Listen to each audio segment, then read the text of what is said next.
contrast between being back in New Jersey and coming back to the South. Did you kind of notice that growing up? No. Did you notice any difference? Was there any difference to you? The difference was saying yes, ma'am, and no, ma'am. It was like a problem when I got down here.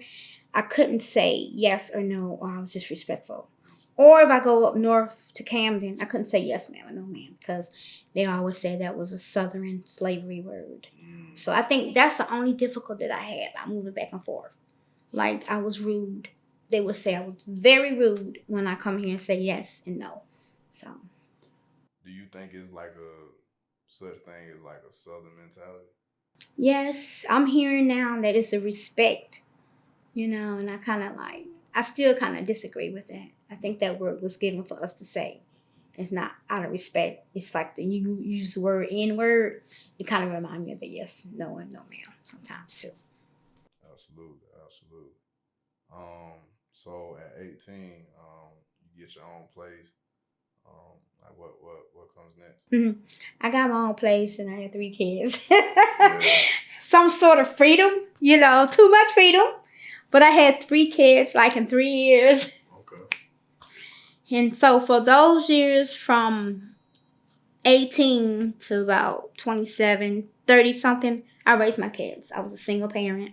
I worked several jobs from New Way, McDonald's, the mall. I was a mall queen. I love retail, selling clothes. They said I knew how to sell salt to a snail. But anyway, I worked several jobs and still no art. And I worked several jobs, and when the kids grew up, that's when I started having that nasty, like by myself. And then I started getting depressed. And then that's when I didn't want to go because I kept seeing the past reflect.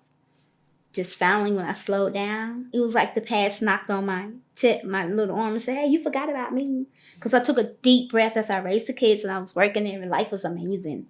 Life was amazing to me. And I took a deep breath. And as soon as I took that deep breath, that's when I just noticed the past. When I went to a speaking engagement and it just popped up. Like, it just came up like throw up things that happened to me. Like that S word that happened to me. I never thought about it. It just happened. And I still don't remember all the details. I just know how it started. And it came up and I just wanted to die because I was ashamed. I was embarrassed. Like, I let this happen to me, I felt so nasty and not worth it anymore.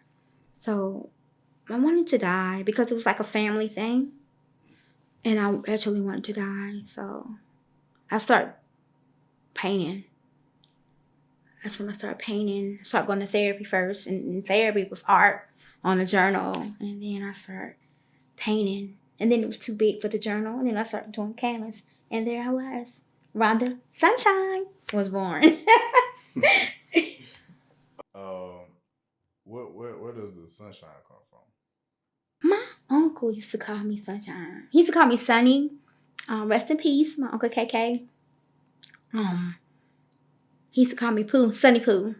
And then I met a guy a couple years ago, 5 years ago. He was a singer. He passed away, rest in peace. But he used to say, you're just a sunshine, bolt of sunshine. So that's where sunshine came from.